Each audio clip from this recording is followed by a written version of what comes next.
Good morning. I don't think I've ever been live on this channel from my phone before. Um, if you have not already picked up from it, from the raspiness of my voice, I've been a little bit under the weather. So downing hot tea, lots of water, all of the things. But something that I notice is that every time the Lord calls me to do like a fast that's like over the course of a certain amount of days, or a prayer series that's over the course of a certain amount of days, my voice literally always gets attacked. Like literally.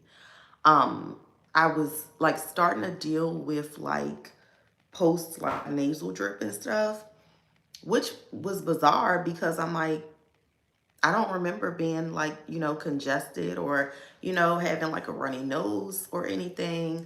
So like when I say like it just like literally like came out of nowhere.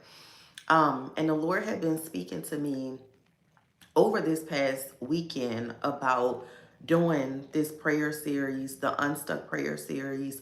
But I was so busy over this weekend, like mainly Saturday, just trying to like lay down and take care of myself so that I did not come into the week, feeling under the weather and like severely under the weather to the point that I couldn't even like, get on here. So when I woke up this morning, one of the first things that I did after I got myself together was drink a cup of hot tea. Drink a cup of hot tea, and also like just take some honey to try to like soothe my throat. So let me tell y'all how busy the enemy is and how I know that all of this, all of these events basically have led up to um, the enemy just not wanting me to get on here, and be live with you guys. Um, I needed to get my computer charged up because I was like, okay, I'm going to be live. Anybody knows that when you're live, your battery, it's going to move down a little bit faster than normal. So typically if I go live, if I'm doing any type of video, I try my best to have my laptop on a charger so that I'm not scrambling, in the middle of the session and trying to get my computer on a charger. I cannot find my charger to my computer. I still can't find the charger to my computer. It's sitting here. And when I opened up my computer this morning, it already had like the error message on it about, or not error, but it already had like the low battery message on there. So I'm like, there's no way that I can do a live, I shouldn't even attempt to be live on this computer and I don't have a charger. My husband is not here, but I called my husband. He like, I don't know, where it could be. I sent a text message to the housekeeper because sometimes she moves things around. She was just here a few days ago. So I'm like, she might have been, cleaning a certain area and then she put it, somewhere else. But she hasn't like gotten back to me yet. So I am live. I'm reporting to you live from my phone. I don't really like going live from my phone because I feel like it's just not, as comfortable. Um, but I share that to say, or I share that because the enemy wanted everything for me to not show up here live with you guys today. But here I am. I pray that you guys had a blessed weekend. If you indulged in the Super Bowl, I pray that y'all enjoyed the game yesterday, had some good family time, all the things. Um, I'm not going to rush this word because I feel like the enemy would love for me to rush this word. So just because my throat is not operating at 100%, we're not going to rush the word. We're going to get into the word. But the Lord gave me so much revelation yesterday in watching the Super Bowl. I am a big football fan. I've always been a big football fan. I'm from Baltimore, so I grew up in a football city. In Baltimore, we have like a baseball team. We have not had a basketball team in years. So football is like, it's our thing. No shade to the Orioles, but football is our thing, right? And so with football being our thing, even if like, it's a situation like this year where and really the last few years where we're not in a Super Bowl, we're going to indulge and have Super Bowl parties and celebrate the Super Bowl and all of the things.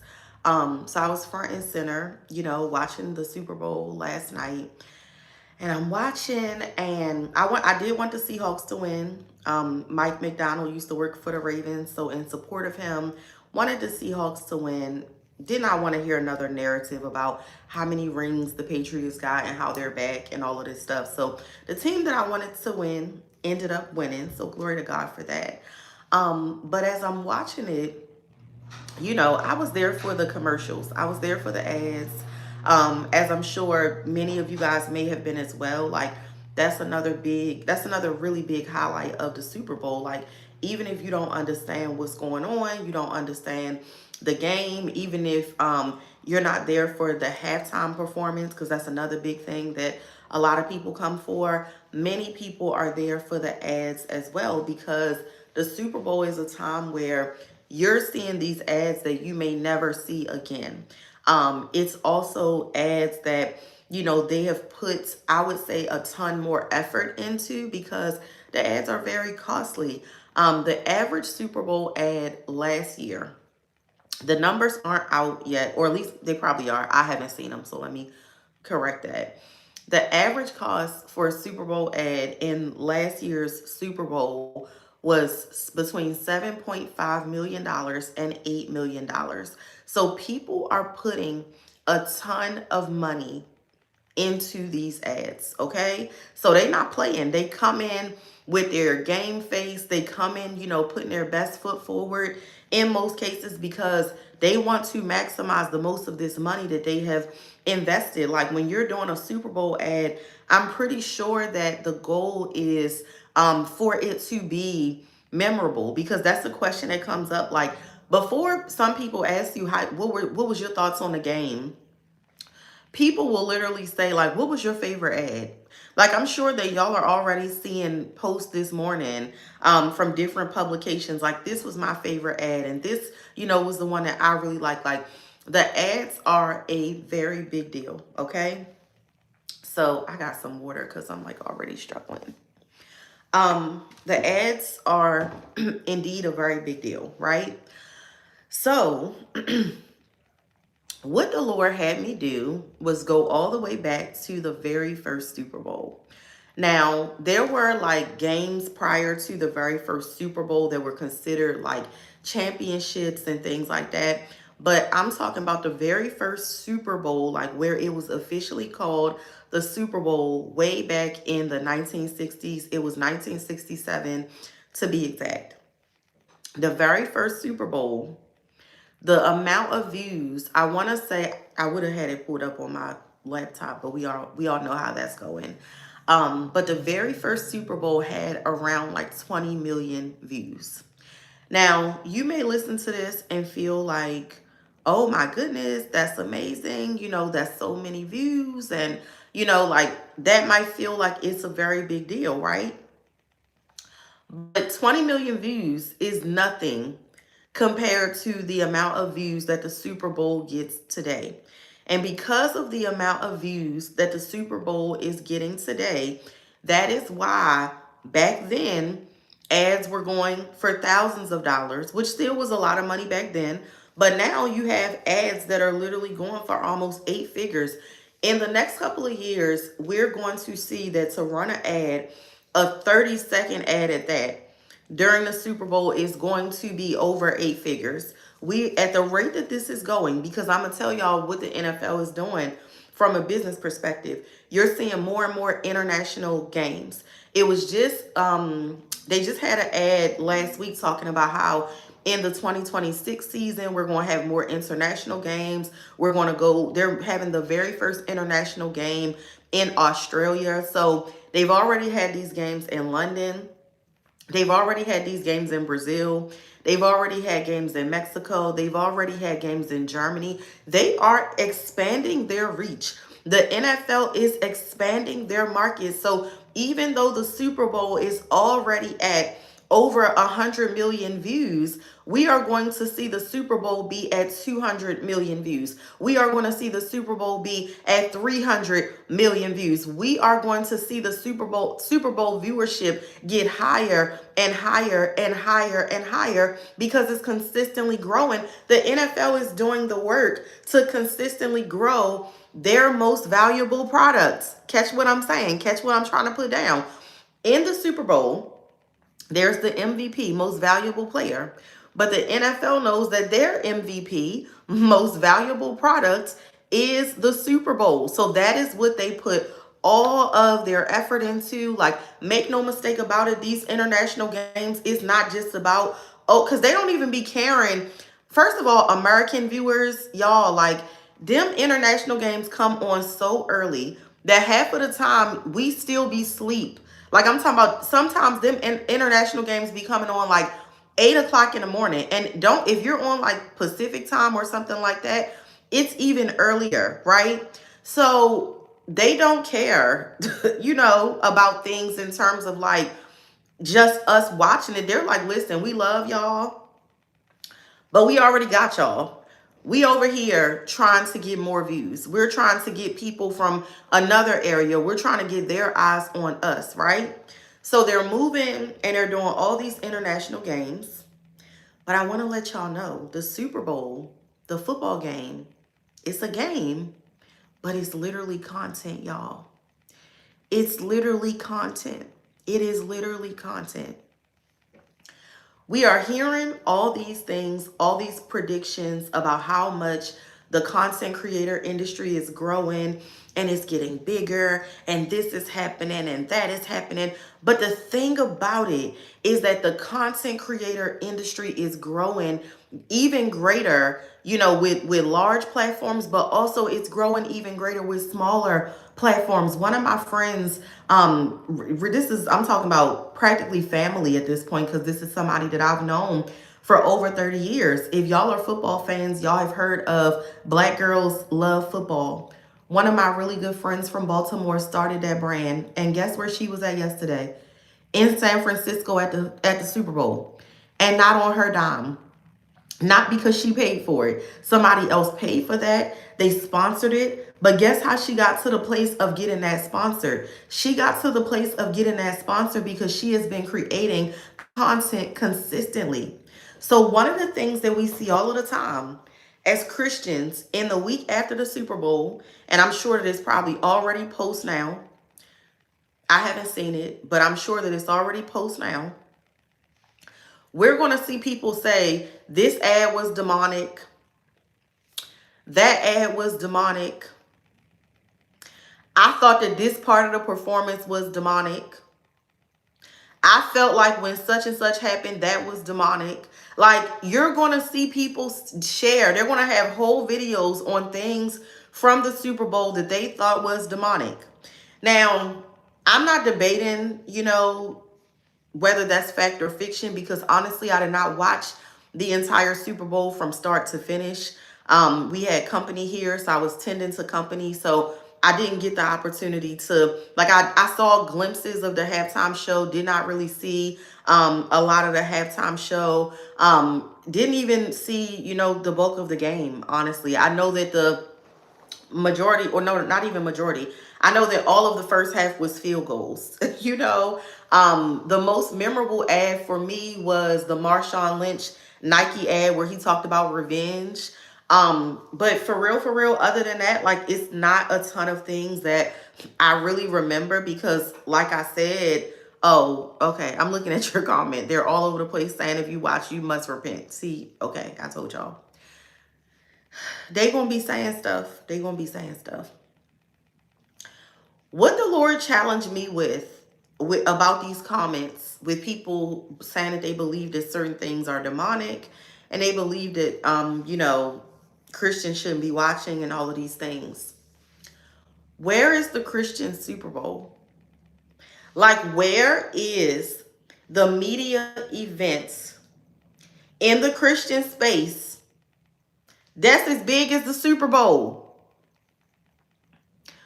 where is the media events? And when I say media, I mean ads, media, with streaming, media, all around media. Where is the media events in the Christian space that's as big as the Super Bowl? Can nobody get in these comments and name anything, because there isn't anything. Can nobody get in these comments and be like, well, I think that, this event comes close?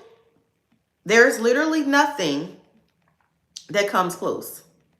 So my question to you, as a Christian entrepreneur, as a Christian content creator, my question to you is, what are you going to create? And are you going to be consistent with it? Because see, the NFL has been consistent with this product. We look at this now and we're like, oh my goodness, they got 100 million views. Oh my goodness, they're charging $8 million to run an ad. Oh my goodness. But let's take it back to 1967, when they had a lot of views, but they didn't have all those views. Let's understand that they have been putting out content consistently well before 1967. You're talking about almost 100 years of content. Some of y'all won't even put out 10 days of content. Some of y'all won't even put out 5 days of content, because if nobody is watching, by day 3, all of a sudden you start to question and you start to doubt whether or not it's God that told you to do it.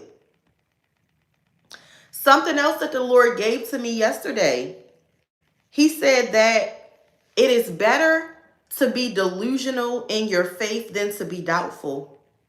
It is better to be delusional in your faith than to be doubtful. It is better to be delusional in your faith than to be doubtful. It is better to be delusional in your faith than to be doubtful. I'm going to explain how this relates to content creation. Anybody that is a content creator, I don't even care if they already had a platform somewhere else. I don't care if they were already known from something else. Everybody had to start somewhere. Everybody had to start somewhere, period. When you start a new channel, you got to get that first subscriber. You got to get that first 100 subscribers. You got to get that first 1,000. Every single time that you start something content-wise, it's a new thing.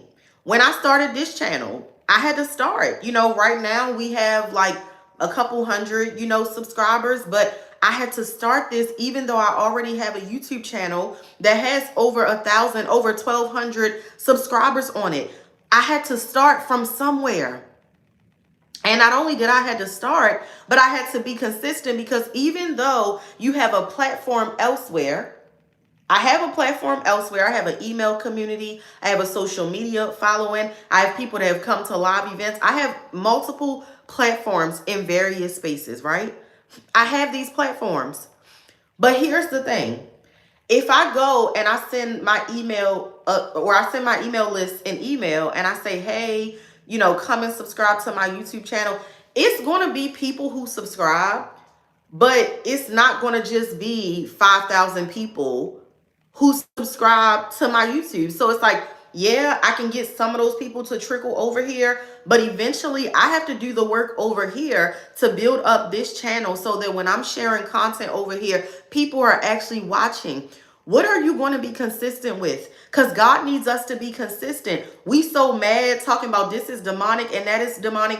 What are you doing to challenge that? What are you doing to create a space to bring Christians over here so that we can all watch something? And it ain't about it being a game, a football game. It's not about that. But I'm talking about something that we all can be tuned into, because guess what I see all the time? When I do see Christians creating stuff, I see a bunch of complaining. Jackie Hill Perry had a concert or something like that, I guess, recently. I don't really know a lot about Jackie Hill Perry. I don't really know like a lot about her teaching. So I'm not discrediting her. I'm not, endorsing her in any way. But she had this concert, which I believe was like a gospel concert to some extent, or a Christian rap concert. Honestly, I'm not really sure. Don't get me to lying. But I see all these people on Threads last night bashing her. I just don't think that she should have been doing that, and she should have been doing this. And I literally saw somebody say she should have just got up there and read the Bible verse for verse.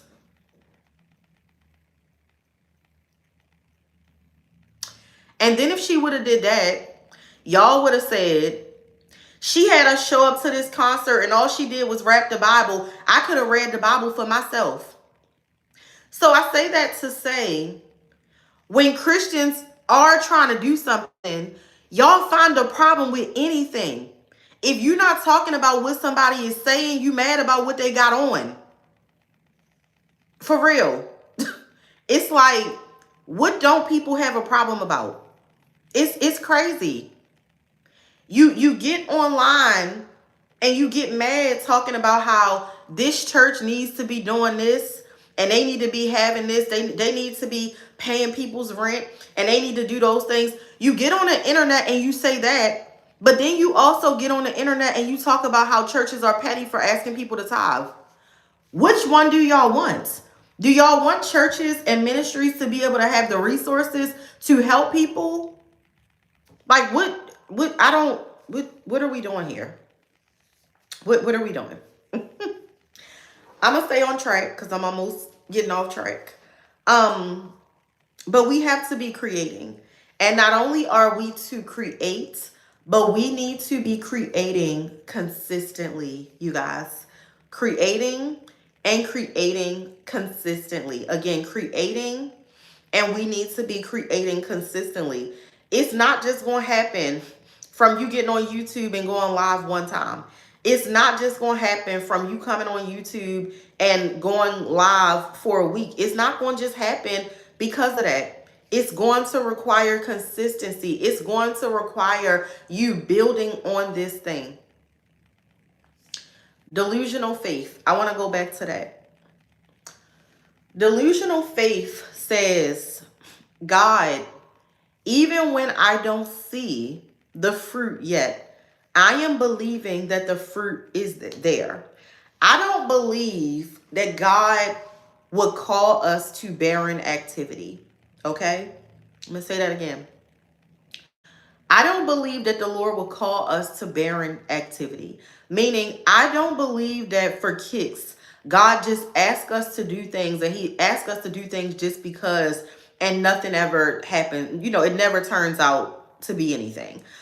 Even if now, you may have some things that you're like, well, I did this and I don't understand why God, made me do that. It may not make sense now at this moment.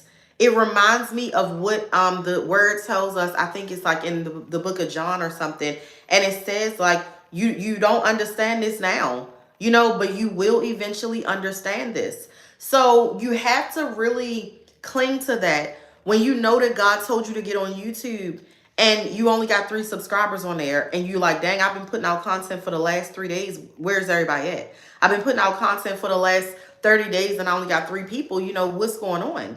You have to be delusional in knowing even what I don't yet see, my God is working. My God is doing something and it's going to make some sense.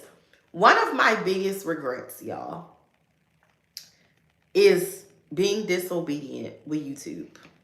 That's one of my biggest regrets. And it's honestly, even though like, as the years have gone by, like obviously I got obedient eventually. It's one of those things that I really have to pray about the regret. Because the regret, it's like I know that the enemy will use regret and bring that to a place of condemnation.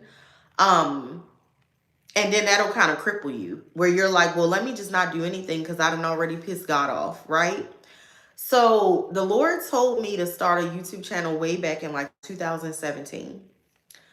I want to say I started it as in like setting it up, but that was like literally it. Like if you go and look at the details of my other YouTube channel, which is more like ministry focused. I share a lot about the supernaturally paid ministry over there, my faith journey in general. If you go and look at that YouTube channel, you will see that the start date is like back in 2018. So after God gave me this assignment, couple months later, I ended up starting a channel, but never really posted anything on the channel. 2019 started to get a little bit consistent with the channel to the point where I'm like making videos, every day. Well, not every day, but every week. Got inconsistent, around the time of the pandemic, but I also felt like, well, nobody is watching this. Big mistake because during the pandemic, everybody was in the house. Everybody was looking for content to consume, but fell off. 2022, get back up, do a series of videos. Like I'm realizing at that time that batch recording works best for me. Get up and do these videos consistent. They're coming out, every single week. Did that for months. Fall off again. Don't get back on there until 2024 consistently, because now it's like I'm tired of like being obedient. I'm tired of picking back up. I'm tired of falling off, like all the things. 2024 finally got up to like 100 videos posted. I think now it's like maybe 100 and I don't know how many now. It's over 100. But I just had hit 100 videos in 2024. When I think back When I think back to the amount of subscribers that I would have, had I been obedient in 2017, had I been consistent in putting up videos, I know for a fact that I would have over 10,000 subscribers on that channel. I know for a fact that it would be a channel that is highly engaged. I know for a fact that it would be certain things that I feel like right now I'm having to work a little bit harder in certain ways than I would like to. I know for a fact that I would not have to do that had I built up, that channel. But disobedience and overthinking came into play more often than not. And another thing that I'm learning too, something that God consistently has been speaking to me about lately, is that overthinking blocks overflow. Overthinking blocks overflow because you never know how the overflow is going to come. You never know how God is going to do it. You never know how he's going to bring about the increase. And here's the thing, like overthinking is a result of imposter syndrome. It's like overthinking is a side effect of imposter syndrome. Well, I don't know about this. Are people really going, you have all of this doubt. So now we're starting to see how things work together. We're starting to see the imposter syndrome, doubt, overthinking. We're starting to see that all of them is really cousins, right? So you're seeing how the enemy uses these things to work together to stop you from doing anything. Then you look up and years have passed by and you haven't done nothing. So it truly is crushing when I see so many people, so many Christians, and they're like, oh, I need to think about this again. I need to pray. If God already told you that you need to do it, what do you need to pray about again? What do you need to think about again? If God already spoke to you and told you that you need to do this thing. I did this program. I want to say it's been 2 years now. Yeah, I think it's been about almost 2 years. Did this program called Unmuted. It was a 1-week program or 5-day program. It was fire. Literally, it was helping people that have been called to start a podcast or called to start a YouTube channel. It was helping them basically to, get out of their head. And the thing about it is, for every single person, they were dealing with imposter syndrome in some capacity. For with every single person, they were dealing with, disobedience that was stemming from something else. I find that in many cases with Christians, nobody just wants to disobey God. Because especially when you really read your word, the consequences of disobeying God. So it's like nobody wants to disobey God. Nobody wakes up and is like, I don't want to listen to you. Like nobody wants to think like that. But you get in this place and it's easy to think like that when imposter syndrome is leading the ship. It's easy to think like that when doubt is leading the ship. It's almost like you never even get out of your own mind, with this thing and what the Lord is calling you to create. So you have to listen to God when he's telling you to create something, even when you feel like it does not make sense. I think that a lot of what we have done as well, in the Christian space, and I think that we don't like to admit that it's this because sometimes we think about idolatry in such a sense of um admiring something and bowing to something. It's like so often we think about idolatry in such a overwhelming, obsessive type of sense. We almost feel like, well, if I'm not obsessed with it, there's no way that this could be something that I am idolizing. There's no way that this could be something that is a form of idolatry that I'm dealing with right now, right? So what the Lord gave me is that a lot of times when it comes to showing up and creating, we are dealing with disobedience, and the root of it is idolatry. And what he reminded me of is he said, we're getting on these platforms, whether it be YouTube, whether it be, other social media platforms, whatever. He said, we're getting on these platforms and we're seeing what these other people have in terms of subscribers. They got 100,000 subscribers, 10,000 subscribers, whatever. And so those numbers to you, it immediately makes them credible. And so you start to feel like, well, let me do what they do. Let me try to set up my videos in the way that they are setting their videos up. And then, the internet in general won't help because soon as somebody does something, they get on the internet and be like, oh, this is a masterclass. Just copy what so-and-so did. It's a masterclass. Let me break this down. But let me tell y'all something. Every masterclass ain't a masterclass that you need to be sitting in, period. Every masterclass is not a masterclass that you need to be sitting in. Just because an influencer that is really, really popular does things a certain way, if that goes against how the Lord is telling you to do what you got to do, then it doesn't matter how the person is doing their thing. And what the Lord was saying is that many of us are disobedient because we are idolizing somebody else's process and idolizing somebody else's system. And so it causes disobedience because what it can tend to make somebody think that's just starting out is, I can't start this yet because I need a studio to set up to do my YouTube videos in. I can't start this yet because I need this, I need that. I'm sitting over here and I'm literally looking at this microphone that I have. And don't get me wrong, I like it. It's useful, all of the things. But half the time when I get on here, I don't even be having a microphone set up. And not because I don't care about the microphone, not